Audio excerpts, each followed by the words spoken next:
Welcome back everyone to Blender to Unreal Engine 5, the complete beginner's guide, and this is where we left it off. Alright, so as I said, let's come in now and just make sure these are a little bit tighter than what they were. So all I'm going to do is I'm going to press tab, I'm going to come in with edge select and just grab an edge like so, and then just move them a little bit up so they're a little bit closer together, as you can see. Now, probably the best thing to do is maybe move them all at the same time. I am not sure. I'm just going to move them all up just one by one. Get them next to each other like so. And you can see as I move each one of them up, we are going to get a much bigger gap near the end. So it does seem, like I said, a lot of work with this, but as I said, once you've done them all, we're going to use this for the front and the sides. So we've got them. You can also probably save this out and use them in your other builds as well, using the asset manager, which, even though we're not going to be using that, I will show you how to use that in this course.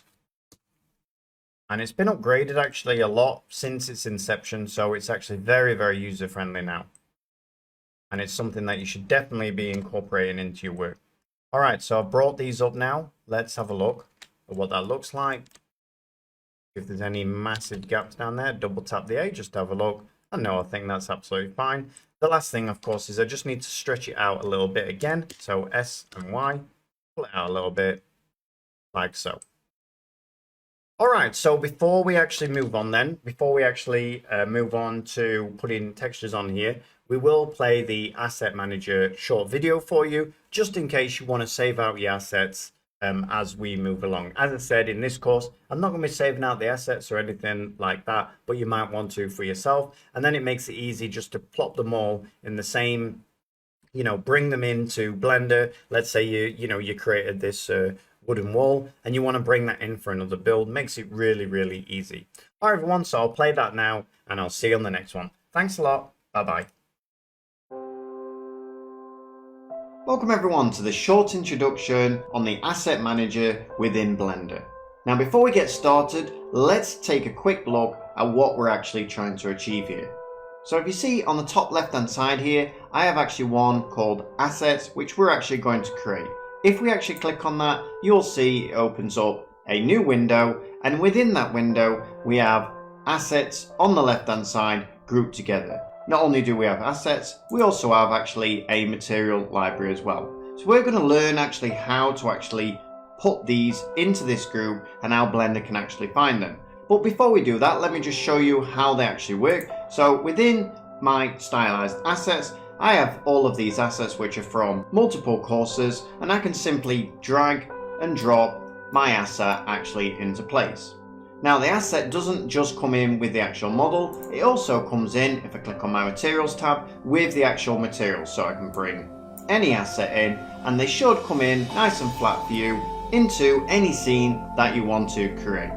Now, with the actual materials, if I actually just bring in a cube, so I'm just going to bring in a cube, I'm going to move it over to the left hand side, and I'm going to come over to my stylized materials, and I'm simply going to drag and drop onto my actual cube, and there you go. You can see this one is glass. I've only got our materials at the moment, so you won't actually see through it or anything like that, but you can see that we can just drag and drop materials onto our actual cube and things like that.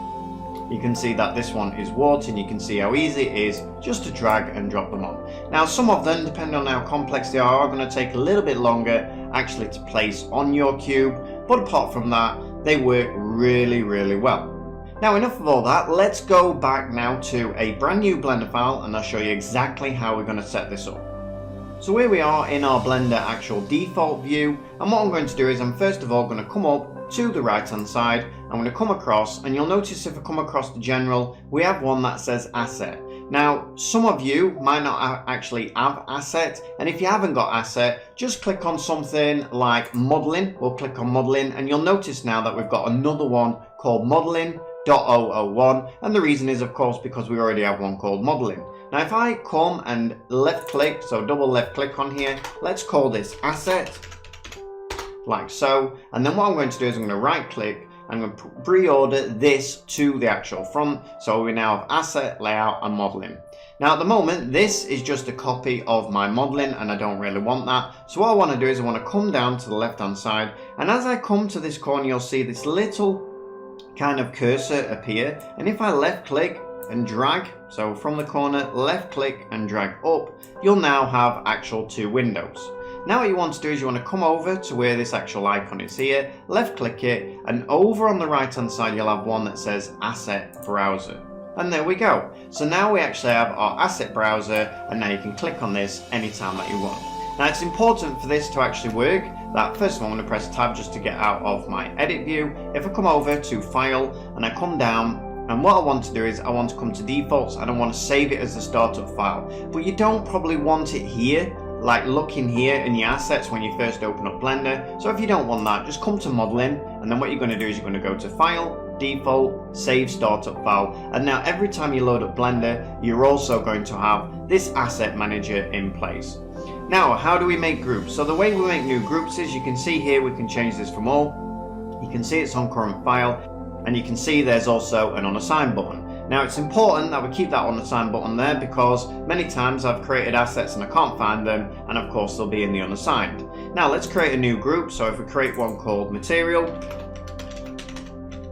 or materials, like so, and then we know we can place all of our materials in this one. So it's just a little plus to create a subgroup under all. If you want to subgroups with under materials, you just click the plus on the actual materials and then it'll create a subgroup under this actual materials, as you can see there.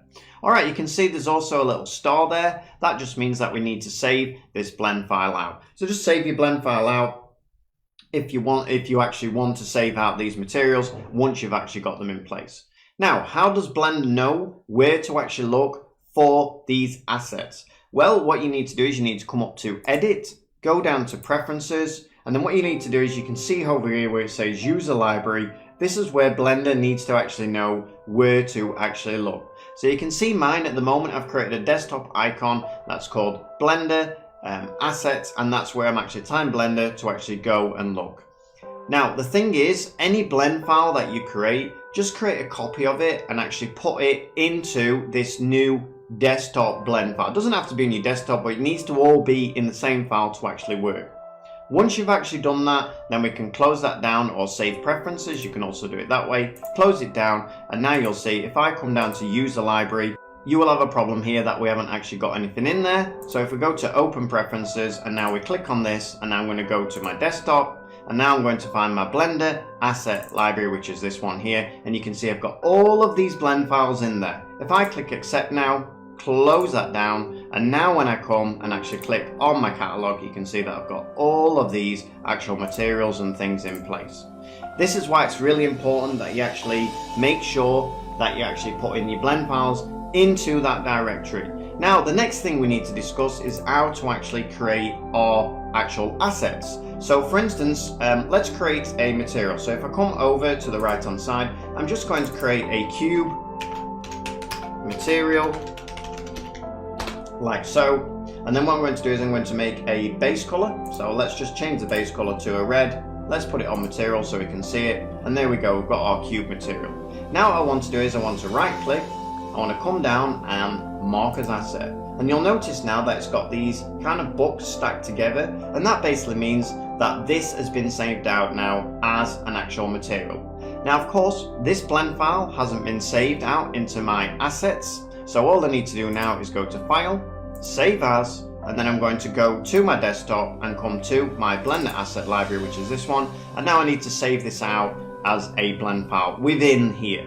Then what Blender will do is it will pick up that this is a blend file within that actual file, so this one here, and then you'll actually have access to this material.